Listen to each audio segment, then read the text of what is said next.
So just move it forward.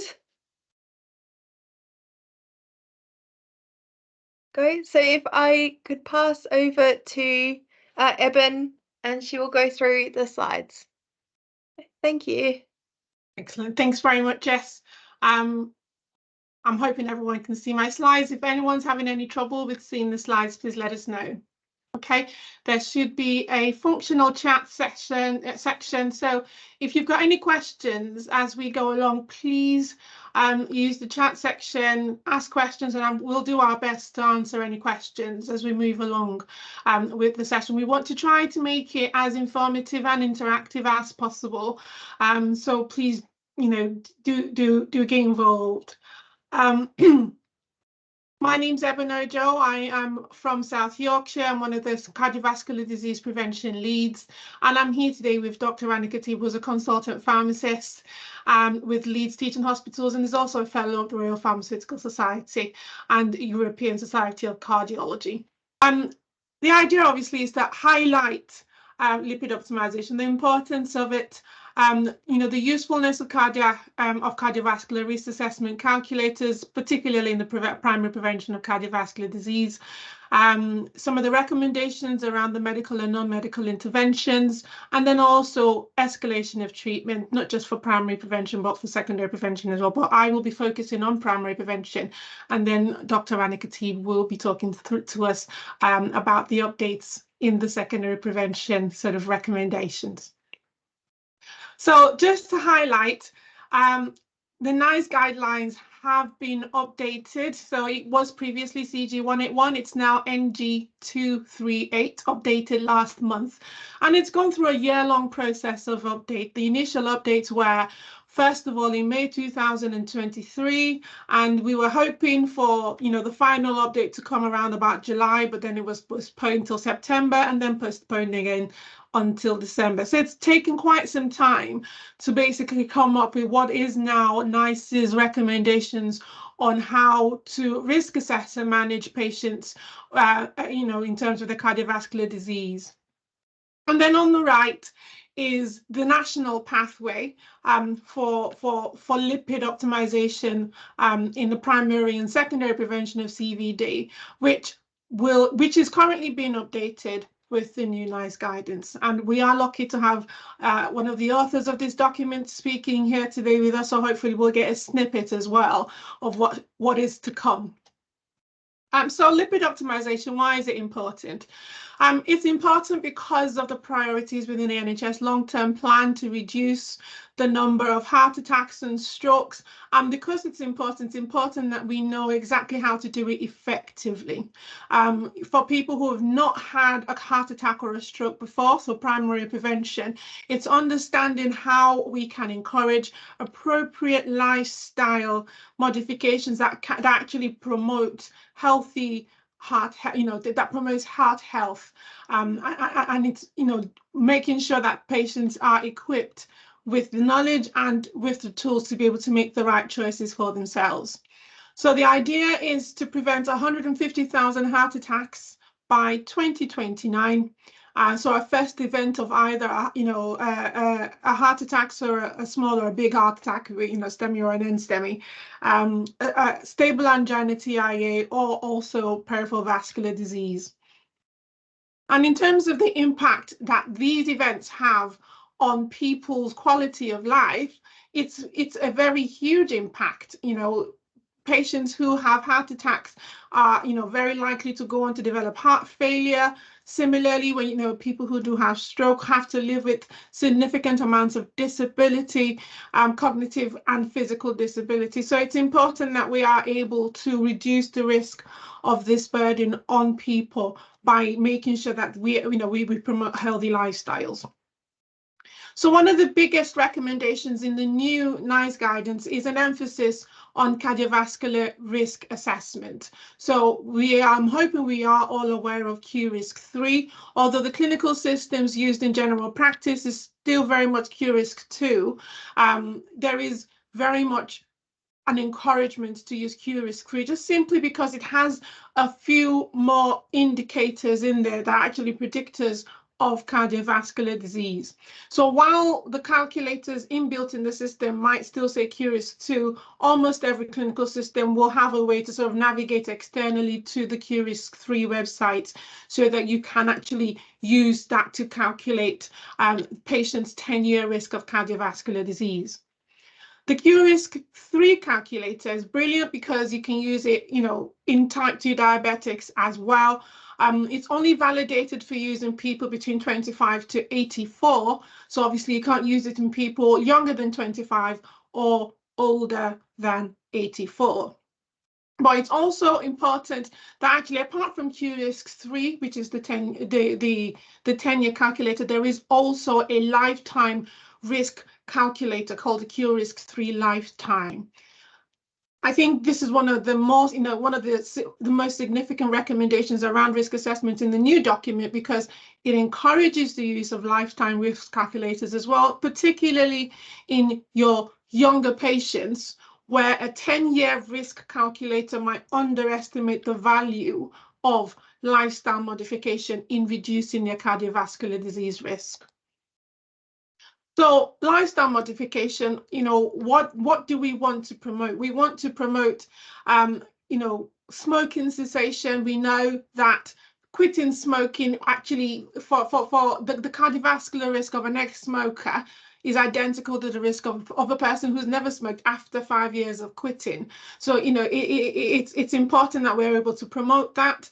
Weight loss, diet, exercise, these are all, lifestyle modifications that have a massive impact on a patient's likelihood of developing cardiovascular disease. The new guidelines are also a little bit more specific now in terms of when it's advising about diet. It talks about total fat intake.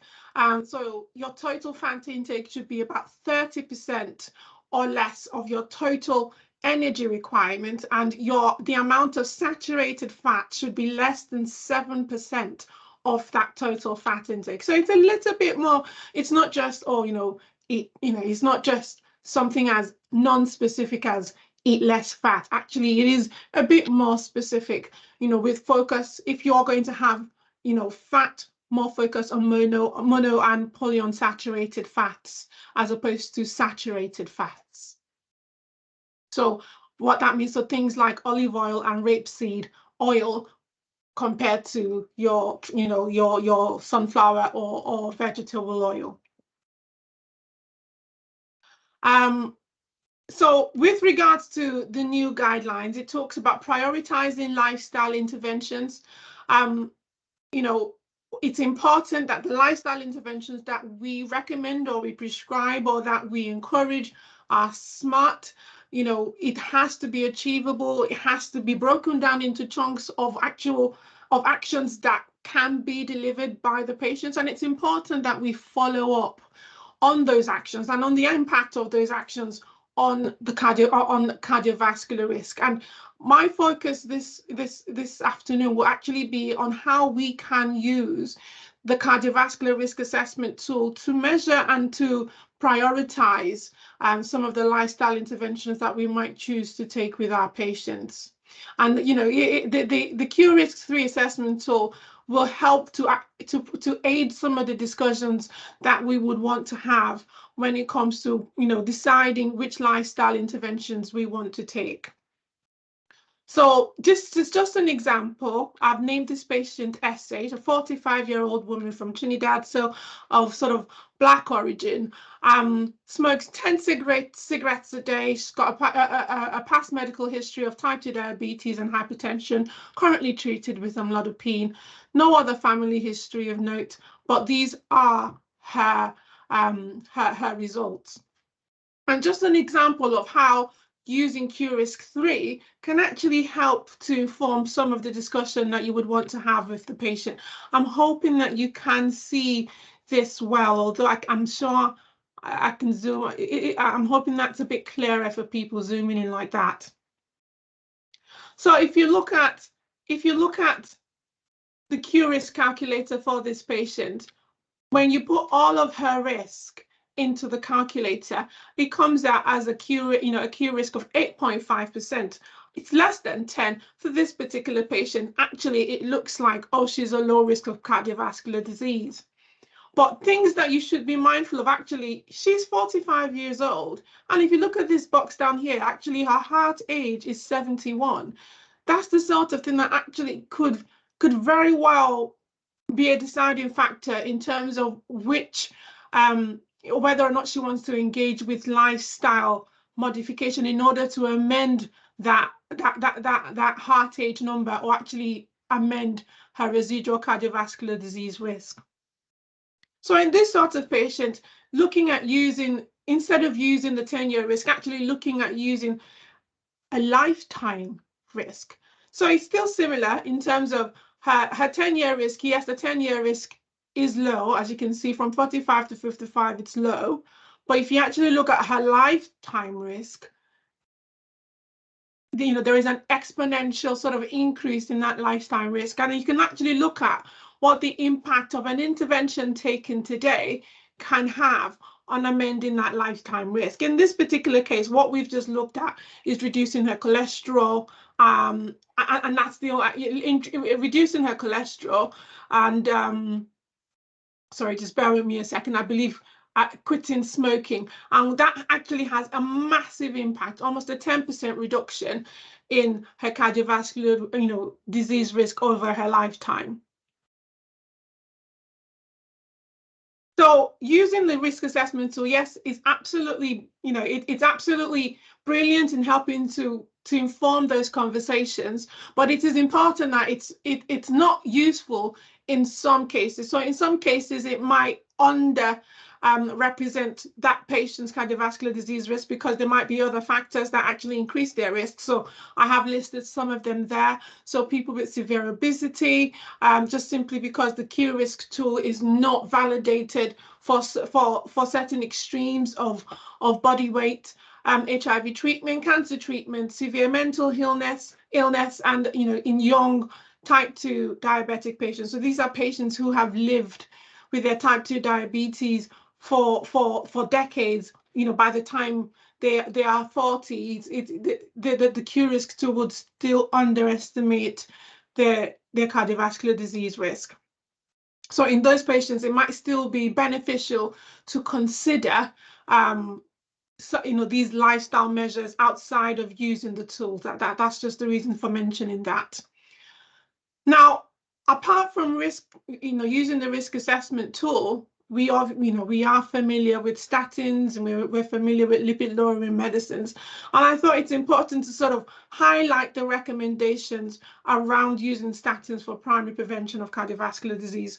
So NICE currently recommends that we use high-intensity statins, so sort of from atorvastatin 20 milligrams upwards, as opposed to medium and low-intensity statins as a sort of baseline. So a high-intensity statin is what is recommended.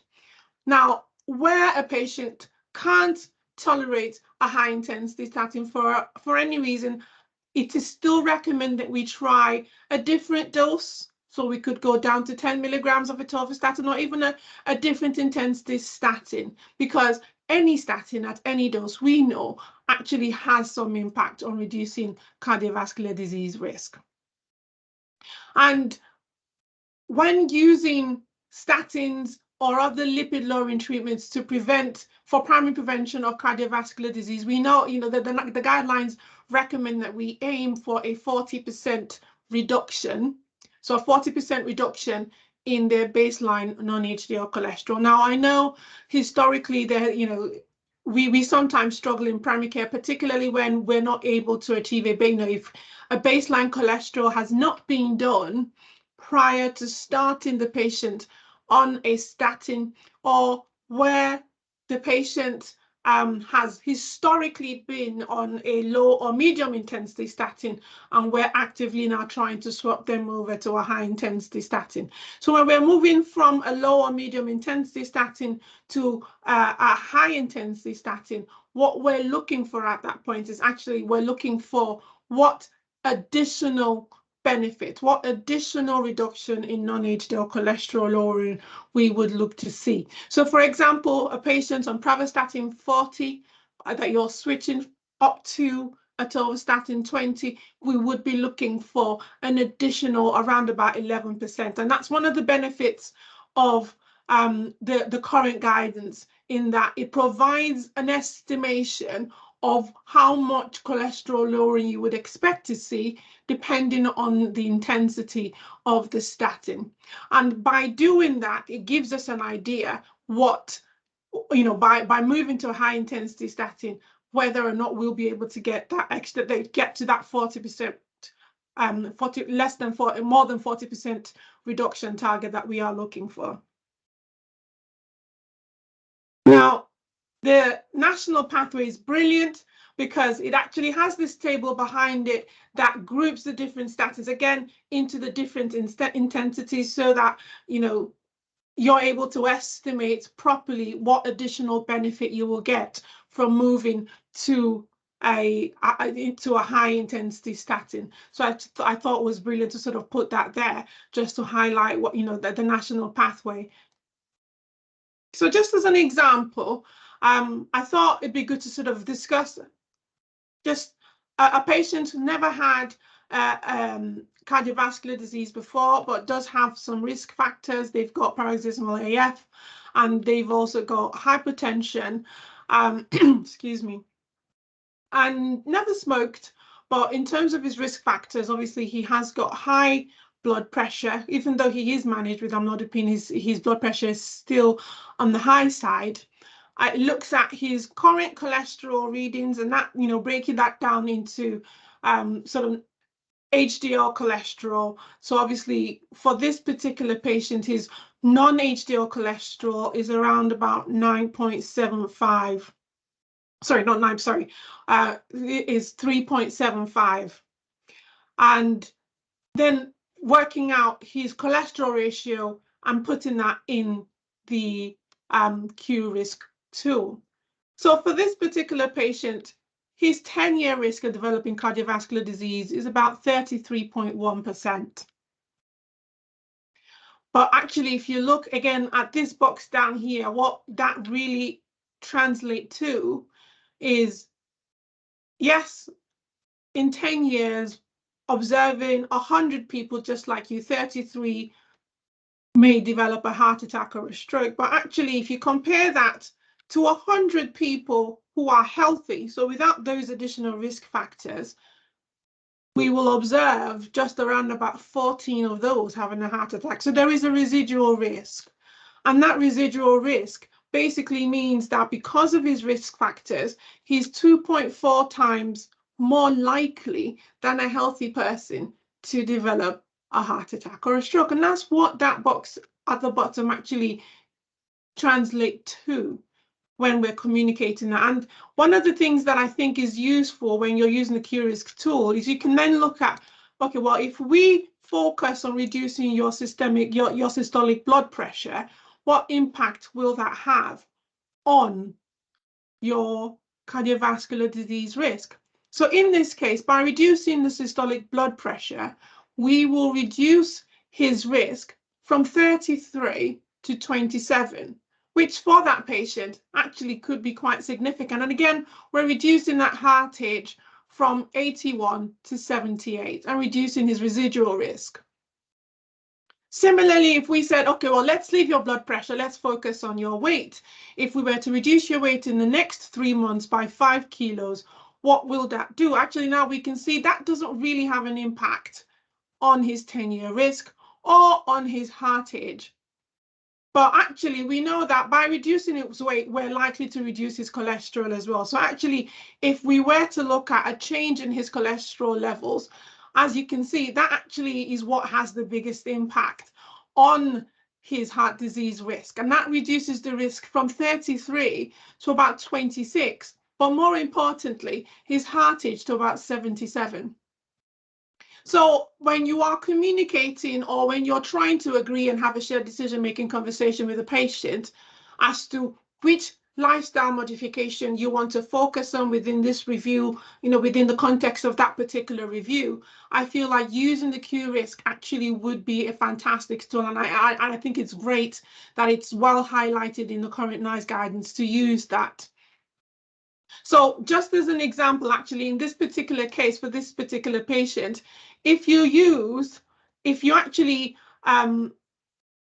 used, sorry, excuse me, if you were to reduce his risk by reducing his cholesterol and his hypertension and his weight, as you can see, that has the biggest impact on his risk and the biggest impact on his heart rate. So again, it can help you to sort of work out how to sort of stage, the changes in or to stage the lifestyle interventions that you might want to take.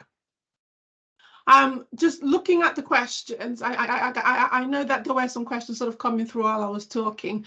I've got here, all vision computer systems in GP practices in Northern Ireland have QRISK, which is brilliant. So definitely an option for any vision practices elsewhere still using QRISK 3. That's great. And hopefully there will be, there is still work ongoing with the clinical system providers to see how they can incorporate QRISK 3 into the clinical system, so that hopefully putting in some of this information is much easier. But again, it's, I know I've used it in my practice. It's a conversation, tool when you're talking to the patient, asking questions about their risk factors, asking questions about their family history. I find that it's a very useful to sort of aid that conversation.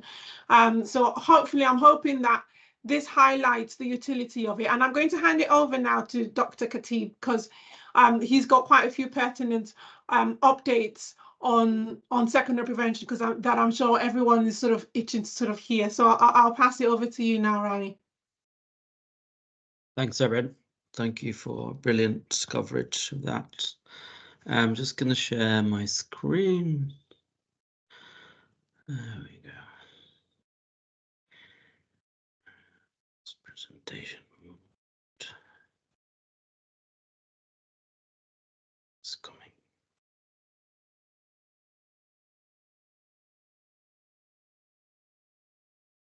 Right. So Eben has covered the primary prevention element, and I think probably all aspects were nicely highlighted.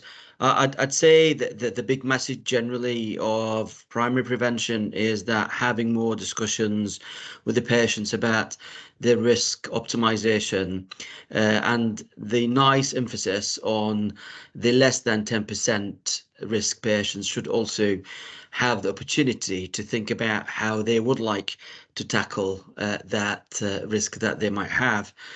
And you never know, some patients might feel comfortable to be on treatment, others may want to try lifestyle modifications first before engaging in anything else, as highlighted early on. So what we're going to do here is mainly flag up the areas that probably worth focusing on. I know some bits created a bit of controversy and questions around this guidance. We are tackling secondary prevention, and secondary prevention is really important in reducing the further incidence and progression of disease, and the actual beneficial effects in reducing the burden of cardiovascular disease secondary prevention quite tremendous. And of course, antihypertensives and lipid lowering therapies are among those, especially statins. So we've been talking about the lower the better for a long time. The new NICE guidance concurs with it, though it doesn't spell it out in the main text. It does spell it out in the rationale behind the text, which I'll highlight. But as a rule of thumb, we continue to believe that every 1 millimole reduction of LDL cholesterol is going to give you about 22% reduction of atherosclerotic cardiovascular disease.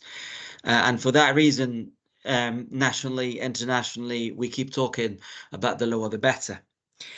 And undoubtedly, non-HDL cholesterol correlates better with atherosclerotic cardiovascular disease because it captures beyond just LDL. However, probably one of the main messages that you'll see in the new guidance still tells us that we need to think about LDL cholesterol, because that does impact the introduction of different therapies, because certain therapies we're using, use the LDL cholesterol as a threshold. So I'll highlight the element of the importance of having both readings for LDL and non-HDL cholesterol or triglycerides. These are all important to be aware of when we're doing the overall risk assessment for patients in secondary and primary prevention as well. So what were the highlights, if you like, in the secondary prevention element from the new NICE guidance? Very important here to remember that the NICE guidance does not replace the technology appraisals. So what it is doing, it's navigating the territory of lipid optimization while upholding the technology appraisals. So whatever the technology appraisals have done or said, recommended, still upheld and needs to be followed while navigating this guidance.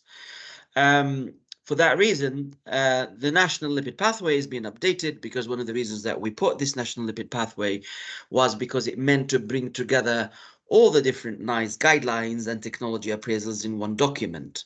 I know it is busy. We are working in producing an electronic version of it, which will probably be more user-friendly, but we are currently updating this. I'll give you some highlights of some of the changes that we're likely to be seeing in the new pathway. It hasn't been endorsed yet, so we're literally commenting on it. Once the committee in NHS England, we have finally agreed on it, it will be passed to NICE to consider.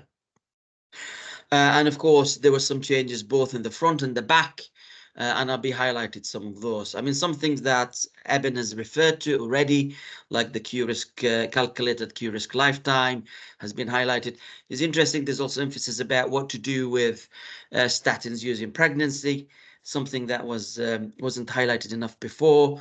And there was a good recommendations around monitoring element that changed. Of course, the titration threshold have changed.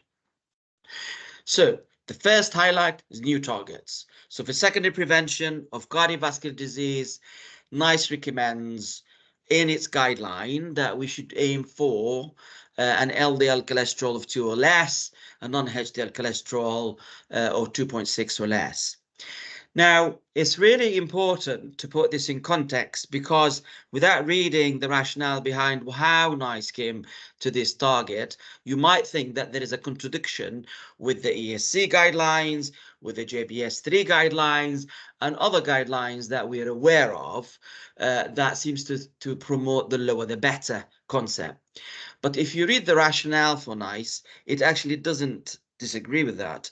The committee agreed that LDL cholesterol, non-HDL cholesterol levels should be reduced as much as possible in people with cardiovascular disease. So there's no disagreement from NICE that we should aim for the lower the better. But NICE is reminding us that this recommended new target is more of a cost-effective target. So what it's saying, is it cost-effective to throw all what we have of therapies on the patient to reduce their cardiovascular risk and events? And what NICE is basically telling us, it probably won't be cost-effective. And therefore, this is the target that we should aim for at least. This is at least. If this is the at least target we aim for, we are ensuring cost effectiveness. So the message that we're getting from NICE, and you'll see why, is that this is the minimum at least target that we should aim for in order to get a really cost-effective intervention. If we aim for another target rather than personalized targets, it becomes problematic in terms of cost effectiveness. So they do acknowledge that they're slightly higher than the other targets out there, but it just emphasized again, it is more about cost effectiveness of treatment escalation that this was based on, and not necessarily the scientific evidence around is, you know, LDL, should it be less than 1.4 or less 1.8? Scientifically, we don't have a problem with that. Cost effectively, it may not be justified. And this is the very reason why technology appraisals have certain cutoff point, for example, for initiating inclisiran or PCSK9 monoclonals, because if you have somebody with a threshold or an LDL of 2, and you introduce inclisiran, you're going to get probably 50% reduction. But the question is this going to be cost effective? And I think what NICE has recognized based on the evidence, because it's looking at the cost effectiveness kind of translated into cardiovascular disease reduction based on this drop in LDL. We know that the higher your LDL, the more the benefit we will see in any 50% reduction. So if somebody's got an LDL of 4 and we bring it to 2, the amount of CVD event reduction we're going to get probably would be more than if we go to dropping it from 2 to 1. We still get benefit from dropping it 2 to 1, but the higher your LDL, the more significant and weighty the CVD reduction that we will see, and hence the NICE modeling of this new target. But NICE does not have a problem with that. So what does that mean? Does that mean that we shouldn't be looking at all these targets? Well, I can tell you that this table here in the old or the current lipid lowering in the lipid pathway will change, and you will notice that this box will be split into 2. The primary prevention will be aiming for more than 40% reduction in non-HDL cholesterol, and for secondary prevention you'll be aiming for at least an LDL of 2 or less, or non-HDL cholesterol 2.6 or less for cost-effective benefit, but will not rule out the option of you wanting to personalize the target for your patient, whether you use the ASC guidelines or you use the JBS3 guidelines. But we need to accept that this is probably going to be personalized, and we're going to be working with the patients to see according to their risk if we should be aiming for even a much lower target than the 2 and the 2.6. It's important to remember that probably QOF is going to change. It will change, and it will be aligned with NICE. So that's kind of the way we're going to approach it, that this is going to be the minimum target we're aiming for, at least target we're aiming for, but further reductions were going to be tolerated. What is interesting is that when you look at the escalation treatment for people on statins, NICE started in its consultation at the beginning of trying to advocate that we must use statin and ezetimibe first before we try anything else. In its new guidance and new revision, it's actually being much more fluid around that. So what it's saying is that you need to have a discussion with your patients on, once you've got your patient on a statin, once you think about whether they're meeting target or not meeting target, what's the next step? Now, you need to remember that there are a lot of considerations to take into account here. What are the risks? What are the benefits for the patient? What the patient's choice and preference? Do they want an injectable? They don't want an injectable? Would they like to have another tablet or not? Would they like to have a tighter target or not? That's all important, because a patient could be at an LDL target of 2. Let's be clear, what other options do they have if they are hitting the target of 2? Not much, really, apart from ezetimibe, because you can't give them PCSK9 inhibitors and you can't give them a PCSK9 monoclonals. You're left pretty much with an LDL lowering drug. Probably you're left with ezetimibe. But if somebody's LDL is, let's say, 2.8, then you've got the option between ezetimibe and PCSK and inclisiran. If you've got somebody with an LDL probably 4, then you've got more options. So that's kind of all reflects what the scenario is. So NICE have left it a bit fluid about creating some kind of escalation plan between you as a clinician and the patients, depending on patient preference, depending on the benefits and the risks associated with intensifying lipid lowering therapy, and depending on potentially the life expectation, the frailty, all these factors needs to be taken into account, and the added benefits that patient is going to derive from more intense approach. That's kind of how NICE left it, which is quite convenient, but kind of leaves us as clinicians with the need to sit down and think about what these options are going to be. What is interesting is that NICE kind of clearly says consider, which is slightly lower than offer, ezetimibe in addition to maximum tolerated intensity and dose of statin, even if lipid target of secondary prevention of CVD is met. And if you look at the reasoning for that, the reasoning is ezetimibe was cost effective regardless of LDL cholesterol. So basically what NICE is saying, the reason we're saying go on with ezetimibe to lower it even further, even if LDL is 2 or less. So a patient could have an LDL of 1.4, and NICE is saying you can go even lower. Somebody could have an LDL of 1, and NICE is saying you can go lower. So you can still offer a patient or consider ezetimibe in a patient who has whatever level of LDL for further reduction. So this kind of re-emphasizes the scientific standpoint, which is the lower the better with LDL. But NICE is saying we can't do that with other therapies because their cost is the issue. So we can't recommend PCSK9 inhibitors for use below the threshold that we have in the technology appraisals because it's not cost effective. So you can see that the cost is playing that. But this is important because that tells us, where do you use ezetimibe? Should you leave it till after you've tried everything else, or should you actually use it early on? That's really going to be reliant on patient choice, because patient choice might be, I don't want to try injectables, I want to go straight to tablets and only. Or it might be, I was willing to try injectables, and after I tried inclisiran or PCSK9 inhibitor monoclonals, okay, well, I'm now hitting a target of 1.8 or 1.6 or even 1.2. I'd like further reduction, please, that you can add ezetimibe.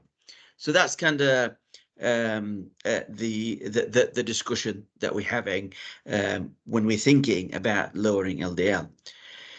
So these various options that we have in the pathway, they're probably not going to change. They're going to be all the same. The only thing that probably will change is that the non-HDL cholesterol is going to be 2.6 in line with the new NICE guidance, but this diagram is probably going to be much the same, with probably the option of having ezetimibe used later on in the pathway as well as early on or midway. Is going to be pretty much down to the decision between the clinician and the patient and the plan agreed. The threshold for PCSK9 monoclonals is going to stay the same. Nothing is going to change. Remember, the guidelines do not change the technology appraisals. Technology appraisals and recommendations still stand. What else have we got there? You find that NICE seems to emphasize multiple things. It emphasizes the full lipid profile clearly. Now, this does not have to be fasting, but it does remind again and again the guidelines that you need to do for lipid profile. And that's to include, the total cholesterol, HDL cholesterol, and triglycerides. All these are needed, and that's how we calculate non-HDL cholesterol and LDL cholesterol. And of course, depending on the equation that you're using, they're going to be a maximum triglyceride levels above which you cannot calculate LDL cholesterol. So if you're using the Friedwald equation, 4.5 is going to be your cutoff. If you're using the Sampson equation, 9 is going to be your cutoff. And we are moving more towards the Sampson equation. But full lipid profile is important. And talking about experience and a lot of referrals we get, in order for you to exclude the secondary causes of dyslipidemia, you need to have a full lipid profile. And that also means that you need to do the HbA1c. And that means that you probably need to do also the thyroid function. So thyroid function test, HbA1c, all these elements need to be looked into in order to manage secondary causes of dyslipidemia. And in order for you to be able to make the right recommendations. Another thing which is interesting and emphasized in the new NICE guidance, the importance of not delaying the initiation of statins in secondary prevention context, specifically acute coronary syndromes. So full lipid profile on admission. Everybody should get a full lipid profile on admission. And everybody should be offered a statin, of course, if it's not contraindicated, as soon as possible. And then, of course, looking at 2 to 3 months thereafter starting treatment to repeat full lipid profile. Now, this is new from NICE because previously we were talking about doing a repeat of full lipid profile 3 months after initiation. Now we're talking about 2 to 3 months, not necessarily 3 months. And that pretty much fits with the time it takes for probably statins or other lipid lowering therapies to reach maximum effect, if you like. So the new timeline that is going to feature in the new lipid pathway, where we're going to be talking about 2 to 3 months, not just 3 months. Another thing which is quite interesting in the new NICE guidance is all about the annual medication reviews. So NICE clearly emphasizes that patients who are in lipid lowering therapy should have an annual review.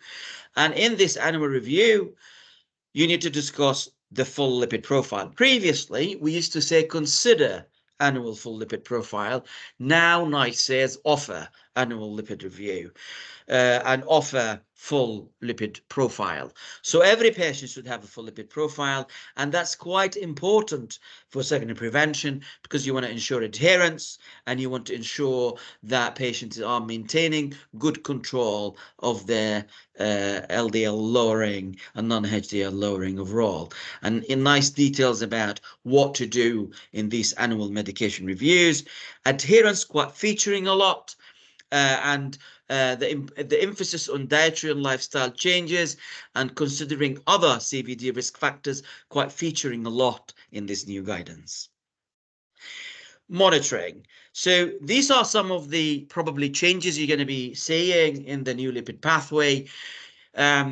We are changing the annual review, the annual full lipid profile to offer instead of consider. You can see there's a bit more emphasis about liver transaminases. They're still recommending an annual. Some clinicians may not agree with it. And to be honest, probably what you find, there is probably more inclination towards if somebody is stable, transaminases are stable, you probably don't necessarily need a year, you know, a 12 months transaminases after initiated somebody on statins. There's quite a bit of emphasis about what to do when liver transaminases are there. That's really important because we do get a lot of queries around what to do when transaminases are elevated. This is in the pathway. We've made it clearer, so that's going to be there. There is also an important statement about do not stop statins because of an increase in blood glucose or HbA1c. And that's related to the risk that some people have towards developing diabetes or dysglycemia if you start them on statins. I don't want to dwell into this, but you just need to put it in context and remember that the incidence of new onset diabetes when using high intensity statins is probably about 0.2% per year. But look at the level of benefits you are deriving if you're actually taking a statin in terms of risk reduction of strokes and major coronary events and risk of revascularization is just massively more important. Therefore, that small risk of developing diabetes shouldn't be a hindrance, and therefore if people HbA1c is elevated after starting statins, we shouldn't stop the statin. There's a lot of emphasis also about what to do in statin intolerance. They say to offer ezetimibe instead of a statin to people whom statins are contraindicated, or if documented discussion of the strategies outlined and recommendations, which I'll talk about in a second, then that doesn't, you know, you can offer it at any level of cholesterol. And that's kind of re-emphasizing the message of the lower the better.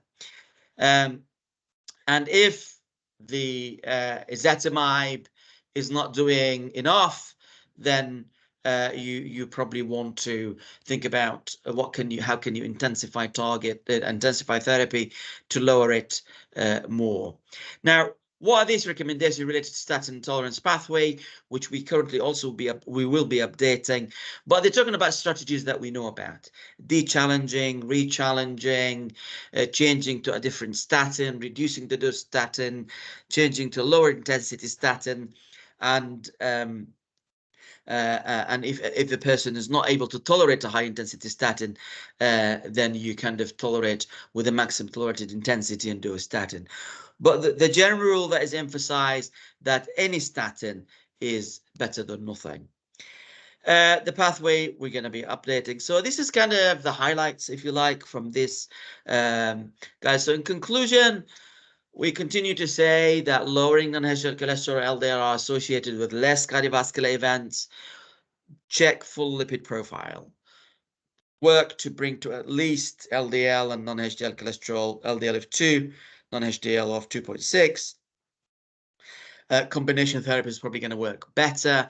Agree a plan with the patient, because you do want adherence to ensure benefit. You want to recheck that targets are met. You want to tackle residual disease, if any, and you want to challenge statin tolerance. I hope that gave you a little bit of an overview, probably what's coming. So I'll stop sharing and then hand over back to Eben and open it for questions. Thank you, Rani. I've got a question in here actually by Mark Bailey. Mark's obviously said he finds the new guidelines a bit unhelpful, and and there might be a few people who sort of echo that feeling, particularly around the fact that we know atorvastatin 80 milligrams plus or minus ezetimibe, because they're both cheap, are definitely cost effective.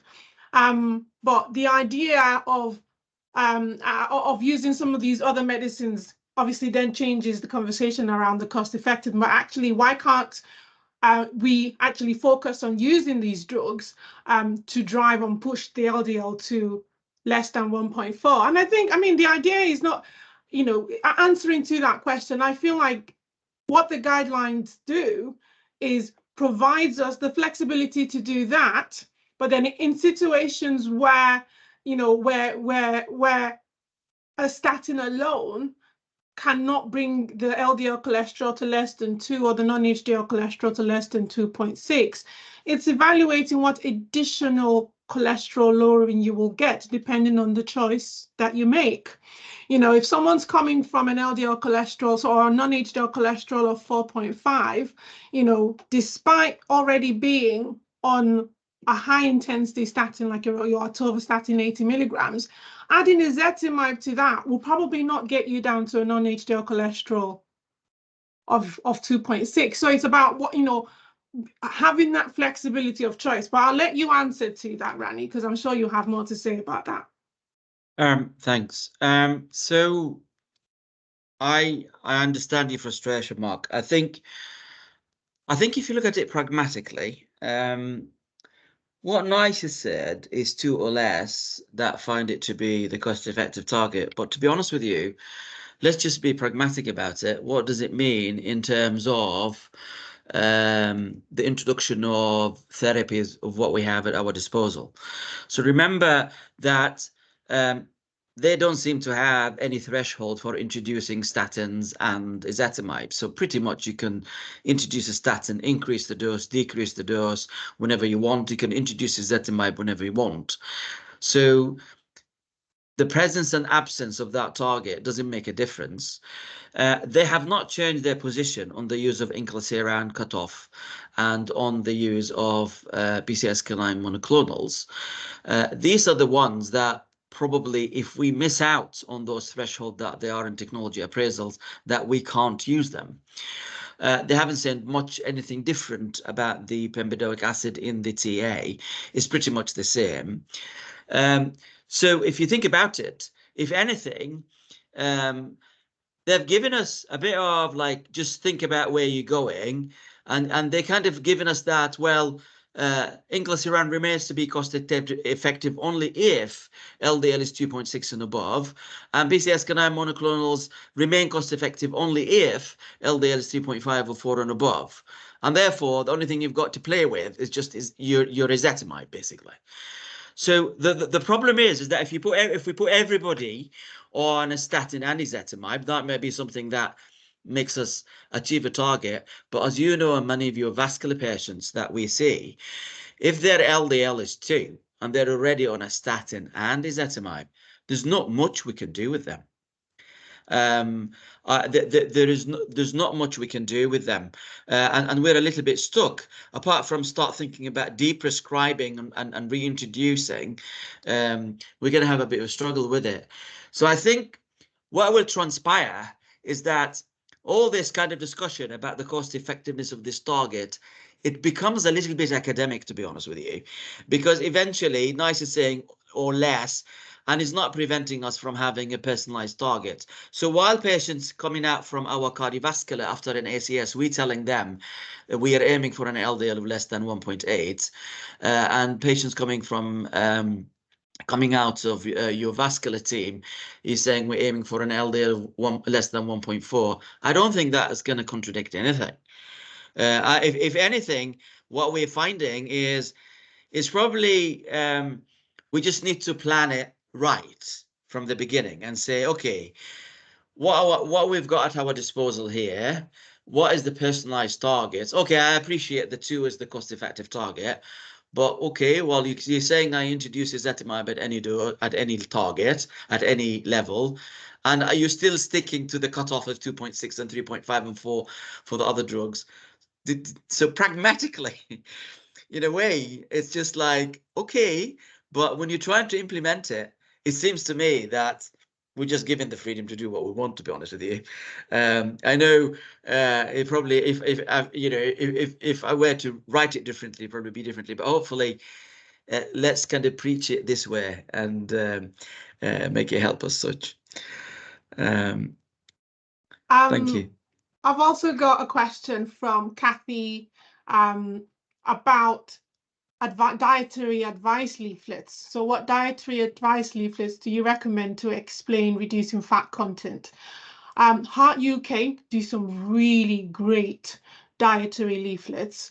They are available online, so you can just go on Heart UK website and actually see them, but actually you can order hard copies as well, and they will post it out to you. So I can see that you work in the general practice. So if you want hard copy leaflets, I know that Heart UK can send them out to you as well. The other good, there was a very good discussion about diet in patients with cardiovascular disease or at risk of cardiovascular disease, that published by the British Association of Cardiac Pulmonary Rehabilitation, so BACPR.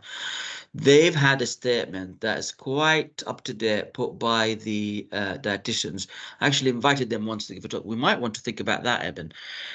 We might have a session about lifestyle modification, get some new updates around that.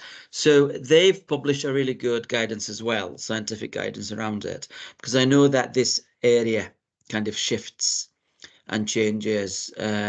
So I do recommend, I'll find the link for it and I'll put it in the chat, but worth reading that, because we invited once one of the dietitians to talk to us about that from the BACPR, and it's quite interesting insight into what to consider, what not to consider in CVD prevention. Worth also looking into. Thank you. I'm not sure if there are any other questions. I know there was a hand raised initially, but the hand's gone down now. I've got a hand raised again. Just bear with me a second. Paul Mills, please come in, Paul.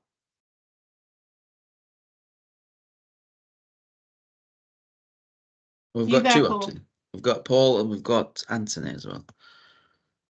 Let's have a look. Paul, if you want to unmute yourself and speak. Hi, can you hear me?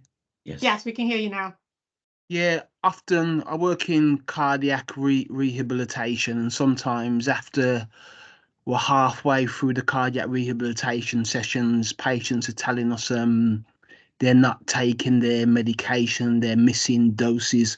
And also as well, sometimes when we do our initial clinics, the patients tell us they're not taking their medication without getting too graphic. Erectile dysfunction, arthritis, and have issues with their statins flaring up their muscles and making them. So just wondering, any particular tips to help patients overcome those who might or might not tell us that they've stopped taking their medicines? I'll jump in. Just we've got 2 minutes left. I think the best thing to do with those patients, the first thing is not to dismiss what they're saying. And I think what I always ensure that I do, that I ensure that I make the patient feel that I am on their side, and we're going to go together on a mission to try and find what the issue is, and if or not the tablets that you think are causing these symptoms are actually causing these symptoms. So and then the journey starts from there. So it could be deprescribing, represcribing, it could be dwelling into what could be the reasons, but very, very important not to dismiss, because the complaint we get from patient is that usually clinicians dismiss what we're describing to them, and therefore they lose trust. Yes, I know I get people who tell me statins can cause every side effect on earth, things that I've heard of and things I never heard of before. But most important, I usually explore it with them. And it works very well when I say, okay, well, if you think it is, how about we stop it for a week and see if the symptoms go and reintroduce it? So I'd follow the statin intolerance pathway, and that's kind of helps massively with regards to that. These kind of the few kind of tips. It's a big topic to discuss, but always important to understand the non-adherence and the reasons for it. Is it because they worried about side effects? Is it because of pill burden? Is it because they simply forget? Is it because it says take at night and they forget to take the tablets at night? All these things kind of require a little bit more of a discussion and a bit of personalized approach to help them and support them. That's brilliant. Thank you. Thanks a lot. Thank you. I'm going to put in the chat, I'm going to actually, I might just bring it up right now so that you can see the feedback form. We obviously very much appreciate everyone that has stayed right up until the very end. I'm just sharing my screen now so that you can see the feedback form. Can everybody see that? Yep. Excellent. So that's a QR code, and I'll put a link to the feedback form in the chat as well. Or Jess, if you can please put a link in the chat for the feedback form. Thank you very much, everyone. I've got a comment in here. I know routine lipid profile does not need to be fasting, but in high risk ASCVD has to be strictly fasting, right? No, right. No, you don't have to worry about the fasting. Sorry, Ibn. Do you want to answer it? You can answer it. No, I was going to say the exact same. I think the fasting aspect is important for your decision to treat patients, but actually because we now have non-HDL cholesterol targets that we can work to, and non-HDL cholesterol actually functions as a better indication of all of the AS, the atherosclerotic lipid components. It's actually a better figure to use when we are managing our ASCVD patients. So no, it doesn't have to be fasting. It is important to do a fasting lipid profile, especially at the point when you want to make a decision about escalating lipid lowering therapy. And I see you've added something there as well about triglycerides. I don't know if you want to just add a few last words before we close the meeting. No, you've covered it there. I don't think we need to add anything. It's good. Thank you. Thank you. Thank you very much, everybody, for attending. I hope that you found it useful. I think, if you are interested in us, putting any sessions, particularly around any specific topics, I know Rani's obviously mentioned actually maybe putting something together around NICE style. Please, you can put that in the feedback forms in the space that allows it, and we can actually look at putting something like that together. Thank you, everyone, again, and enjoy the rest of your afternoon. Thank you. Excellent. Thank you, everyone.